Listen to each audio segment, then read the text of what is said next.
Assalamualaikum warahmatullahi wabarakatuh. Perkenalkan nama saya Rahmi Ardiah dengan NIM 2310953032, kelompok 23 pada praktikum sistem kendali. Baiklah, di sini saya akan menjelaskan soal-soal pada responsi awal pada modul 2 dengan judul Kontrol Kecepatan Motor DC dengan Sistem Kendali Lingkar Terbuka dan Lingkar Tertutup. Baiklah, mari kita masuk pada soal nomor pertama. Nah, apa itu diagram blok dan jelaskan komponen-komponen penyusun diagram blok sistem servomekanisme untuk lengan robot di bawah ini. Ini adalah diagram bloknya. Untuk jawabannya, diagram blok adalah representasi grafis dari suatu sistem yang menunjukkan hubungan antar komponen utama dalam bentuk blok-blok yang saling terhubung oleh garis alir sinyal. Nah, diagram blok sistem kendali sendiri adalah diagram blok yang menggambarkan tahapan pengendalian pada suatu sistem kendali, yang dimana diagram blok ini biasanya terdiri dari garis sinyal, subsistem atau plan, dan summing point. Lalu, diagram blok yang pada soal menggambarkan bagaimana sinyal masukan atau set point dikontrol untuk mengatur keluaran atau posisi lengan melalui umpan balik atau feedback loop. Nah, eh, baiklah, saya akan menjelaskan komponen-komponen dari penyusun diagram blok lengan robot di bawah ini. Yang pertama itu ada set point, yang dimana merupakan nilai referensi atau target posisi yang diinginkan. Lalu yang kedua itu ada error, yang dimana itu selisih antara set point dan proses variabel, digunakan sebagai masukan ke controller. Lalu yang ketiga itu ada controller, berfungsi mengolah sinyal error dan menghasilkan sinyal kontrol. Tujuannya untuk meminimalkan error. Lalu yang keempat itu ada aktuator atau motor, yang dimana mengubah sinyal kontrol dari controller menjadi aksi fisik. Lalu selanjutnya itu adalah controller objek, yang dimana respon dari lengan robot dipengaruhi oleh torsi dan gangguan disturbance dari lingkungan. Lalu yang keenam itu ada disturbance, yang dimana itu gangguan eksternal yang dapat mempengaruhi kinerja sistem seperti beban tak terduga atau gesekan. Lalu yang ketujuh itu ada controller variable atau position, yang dimana itu keluaran dari sistem yang dikontrol yaitu posisi aktual dari lengan robot. Lalu selanjutnya itu adalah position sensor, yang dimana itu mengukur posisi aktual lengan robot, memberikan umpan balik ke sistem untuk dibandingkan dengan set point. Lalu selanjutnya itu ada yang kesembilan ada position feedback, yang dimana maksudnya informasi posisi aktual yang dikirim kembali ke perbandingan dengan set point, digunakan dalam loop umpan balik untuk memperbaiki kinerja sistem. Oke, selanjutnya soal nomor 2, yaitu jelaskan pengertian dari sistem kendali lingkar terbuka dan tertutup, gambarkan masing-masing blok diagramnya, dan tuliskan bentuk fungsi alihnya. Oke, yang pertama itu ada sistem kendali lingkar terbuka, yang dimana maksud dari sistem kendali lingkar terbuka adalah sistem kendali yang tidak memiliki umpan balik. Pada sistem kendali lingkar terbuka, keluaran sistem tidak diumpan balikkan untuk dibandingkan dengan sinyal referensi, sehingga keluaran sistem merupakan hasil perkalian antara sinyal masukan subsistem saja. Catatan, umpan balik atau feedback itu adalah subsistem yang digunakan untuk mengoreksi sistem dengan proses pengembalian output ke input. Nah, ini adalah bentuk diagram blok dari sistem kendali lingkar terbuka, yang dimana itu untuk subsistem itu hanya satu saja, itulah GS. Untuk inputnya ada RS dan untuk outputnya adalah CS. Untuk fungsi alih sistem kendali lingkar terbuka, persamanya itu CS per RS sama dengan GS. Untuk keluaran sistem kendali lingkar terbuka itu ada persamaan CS sama dengan GS dikali RS. Nah, yang kedua ada sistem kendali lingkar tertutup, yang dimana maksud sistem kendali lingkar tertutup adalah sistem kendali yang memiliki umpan balik. Keluaran sistem diumpan balikkan untuk dibandingkan dengan sinyal referensi. Hal ini berguna agar keluaran sistem bisa sesuai dengan sinyal referensi. Untuk diagram bloknya sendiri, diagram blok sistem kendali lingkar tertutup seperti eh, diagram blok ini, yang dimana untuk subsistemnya itu ada dua, yaitu ada GS dan HS. Untuk fungsi alih sistem kendali lingkar tertutupnya itu ada CS per RS sama dengan GS per 1 ditambah GS dikali HS. Dan untuk keluaran sistem kendali lingkar tertutupnya, eh, RS ini kita pindah ruaskan ke sebelah kanan, maka dia akan menjadi kali. Maka CS sama dengan GS per 1 ditambah GS dikali HS dikali RS. Baik, kita masuk ke soal nomor 3. Jelaskan tentang konstanta pengali atau KP Gambarkan blok diagramnya dan tuliskan bentuk fungsi alihnya. Oke, jawabannya. Konstanta pengalih adalah nilai yang digunakan untuk memperkuat sinyal sebelum masuk ke plan atau subsistem. Untuk diagram bloknya itu terdiri dari dua. Ada untuk diagram blok sistem kendali lingkar terbuka dengan konstanta pengalih dan diagram blok sistem kendali lingkar tertutup dengan konstanta pengalih. Nah, yang pertama ada diagram blok sistem kendali lingkar terbuka dengan konstanta pengalih.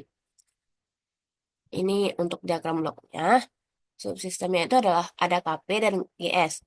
Untuk fungsi alih sistem kendali lingkar terbuka dengan konstanta pengalih itu dengan persamaan CS per RS sama dengan KP dikali GS. Nah, ini untuk diagram blok sistem kendali lingkar tertutup dengan konstanta pengalih KP. Yang dimana seperti gambar ini. Lalu untuk fungsi alih sistem kendali lingkar tertutup dengan konstanta pengalih yaitu CS per RS sama dengan KP dikali GS per 1 ditambah KP GS dikali HS. Oke, next kita masuk ke soal nomor 4. Jelaskan secara rinci mengenai pengendali integral atau I, pengendali derivatif atau D, dan pengendali proporsional integral diferensial atau derivatif PID beserta blok diagram dan persamaannya. Oke, baik. Yang pertama itu pengendali integral atau PI. PI. Apa sih maksud dari pengendali integral itu? Pengendali integral adalah digunakan untuk menghilangkan steady state error, yang dimana menghasilkan output lebih besar atau lebih kecil ketika input sama dengan 0. Nah, ini bentuk diagram blok dari pengendali integral PI, yang dimana subsistemnya itu KI per S.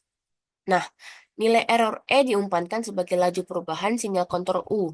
Dinyatakan dalam persamaan yaitu UT sama dengan KI integral 0 menuju T ET dt. Dalam domain Laplace-nya ditulis sebagai US per ES sama dengan KI per S. Nah, ini ada pengaruh pengendali integral, yang dimana ketika kondisi sistemnya diberi KI, maka pengaruhnya itu akan semakin lambat. Ketika kondisinya diberi KI dan sinyalnya itu S sama dengan 0, maka pengaruh outputnya itu tetap akan bertahan pada nilai sebelumnya.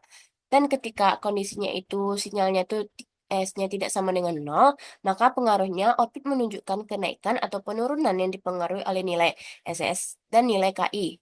Nah, ketika kondisi KI sangat besar, maka pengaruh itu semakin cepat error hilang, tetapi osilasi semakin meningkat. Oke, selanjutnya ada yang kedua, ada pengendali derivatif atau PD, di mana maksudnya itu digunakan untuk meredam overshoot dan mempercepat sistem mencapai set point, menghasilkan output yang merupakan diferensial dari input, tetapi tidak dapat mengeluarkan output tanpa adanya perubahan input. Nah, ini ada diagram blok dari pengendali derivatif. Ini sinyal kontrol U yang bersesuaian dengan laju perubahan sinyal error E. Nah, dinyatakan dalam persamaan yaitu UT sama dengan KD DE T per DT, yang dimana DET per DT ini adalah turunan. Nah, dalam domain Laplace-nya ditulis sebagai US per ES sama dengan KD dikali S. Untuk pengaruh pengendali derivatif, yaitu ketika kondisi sistem diberi KD, maka pengaruhnya itu tidak ada output jika tidak ada perubahan input. Lalu ketika kondisinya itu diberi KD, nilai error berubah terhadap waktu, maka pengaruhnya itu output tergantung nilai KD dan laju perubahan error. Lalu ketika kondisinya KD itu ditingkatkan, maka pengaruhnya itu stabilitas meningkat, overshoot berkurang. Nah, yang ketiga itu adalah pengendali proporsional integral derivatif atau PID. Yang dimana itu tuh menggabungkan pengendali proporsional, integral, dan derivatif. Nah, ini contoh diagram bloknya. Jadi, kita tuh menggabungkan dari ketiga pengendali tersebut. Yang dimana itu nanti ada plannya tuh GS.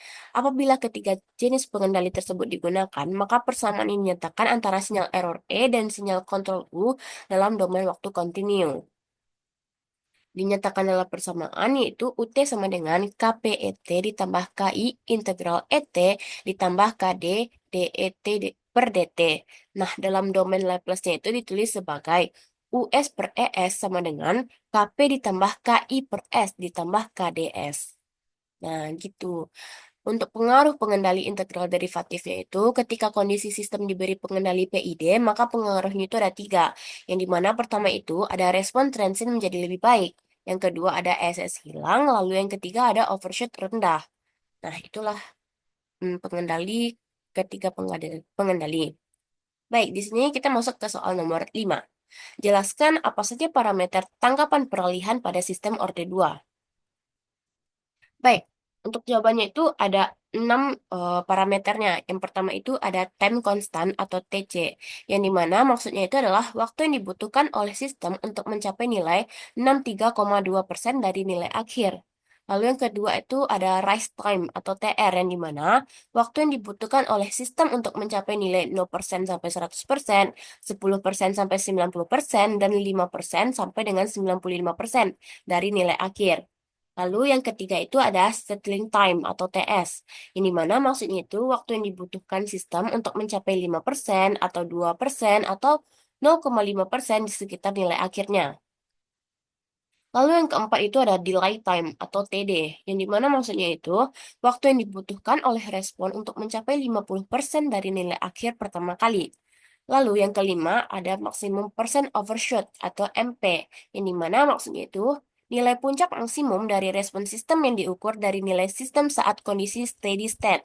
Nah, untuk persamaannya itu adalah eh, persen MP sama dengan C CP dikurang C integral per C integral.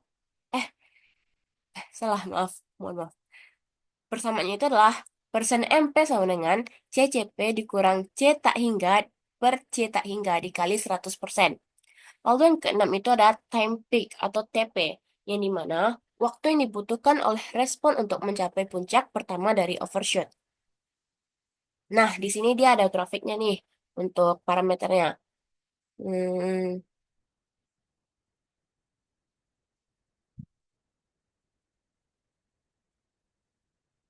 Oke, baik, saya akan menunjukkan eh, yang mana nilai TR. Ini nilai TR itu maksudkan dari nilai 0 sampai 100%. Untuk nilai nolnya sendiri kan dari sini. Nah, sampai 100%-nya tuh ada di sini. Kenapa ada di sini? Karena untuk set point kita itu ada satu, maka untuk nilai 100%-nya di sini. Nah, untuk nilai TP itu kan nilai puncak pertamanya, maka ini ini adalah nilai nilai TP-nya. Terus untuk MP itu nilai puncak linear. Nah, ini untuk nilai MP-nya. Untuk TC itu waktu kita mencapai nilai puncak. Nah, ini waktu ketika kita mencapai nilai puncak kan. Selanjutnya itu adalah TS. 98% dari nilai akhir yang menyentuh nilai nilai terakhir.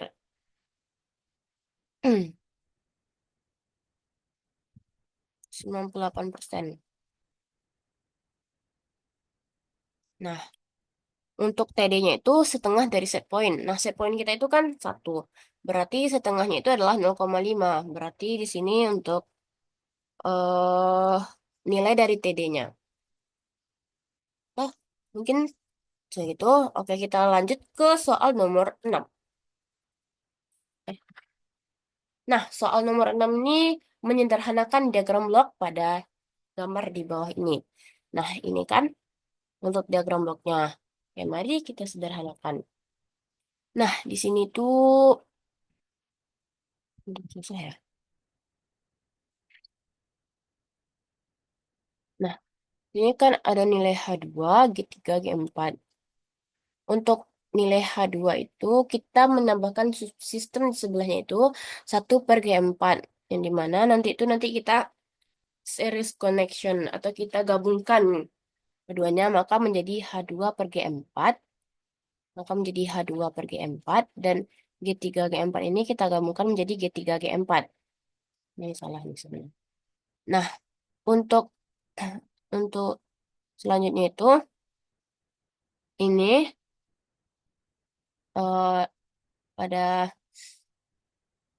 yang ini kita feedback diagram blok ini kita feedback connection.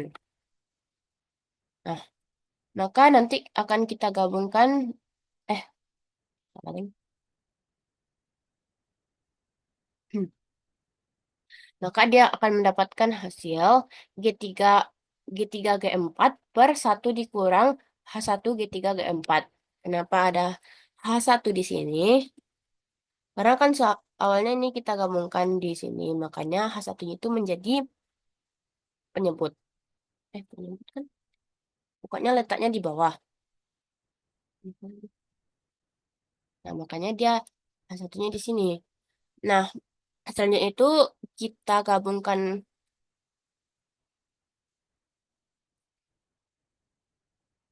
Selanjutnya itu kita gabungkan kembali yang G2 ini dengan G3G4 per 1 dikurang H1 G3G4. Kita gabungkan kembali. Lalu dia akan menjadi seperti ini. Dia akan menjadi G2 G3 G4 per 1 dikurang H1 G3 G4. G2-nya ini kita letakkan di pembilangnya. Di sini. Makanya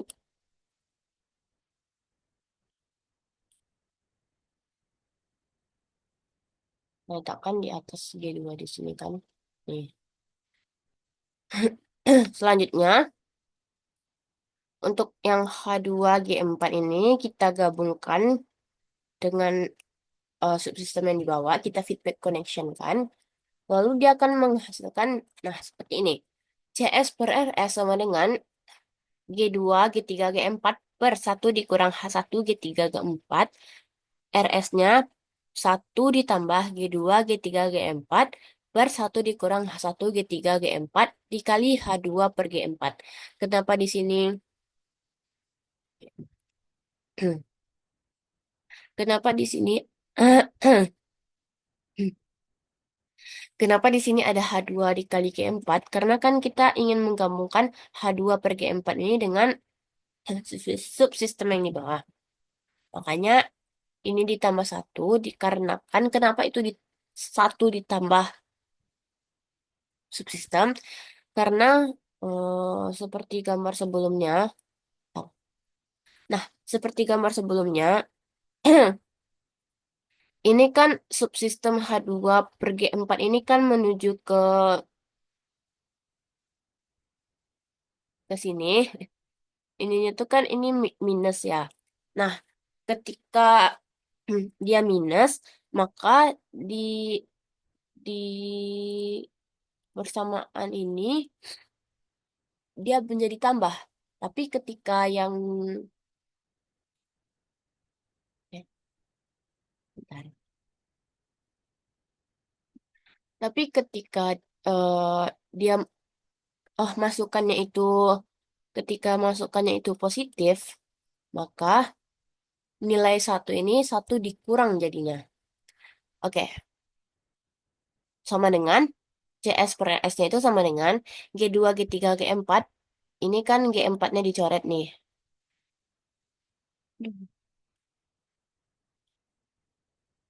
Ini kan G4-nya kita coret. Coret dengan ini bawah, maka jadinya G2, G3 per 1 dikurang H1, G3, G4. Nah, H2-nya ini dimasukkan ke sini. Nah, untuk H1 ini dicoret. Enggak deh, enggak dicoret. Maaf, maaf.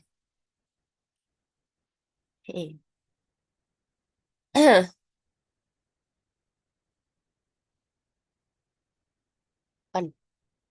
Nah, maka hasilnya itu G2, G3, G4 per 1 dikurang H1, G3, G4 ditambah G2, G3, H2.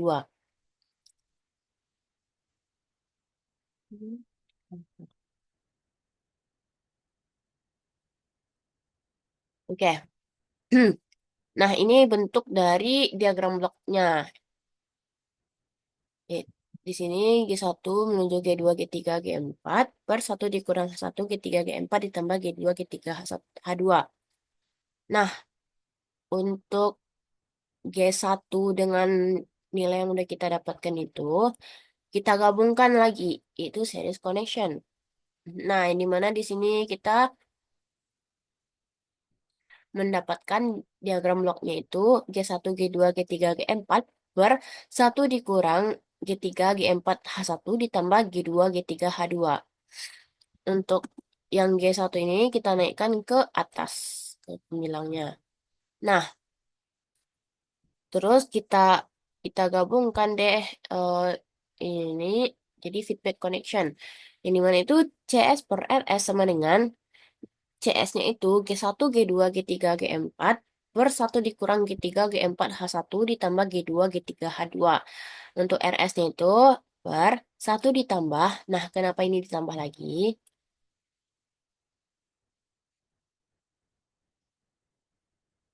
Kenapa ini 1 ditambah? Karena untuk H3 ini dia ke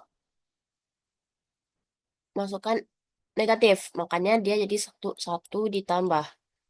Tapi ketika H3 ini masuk ke dalam positif, maka dia jadi satu dikurang.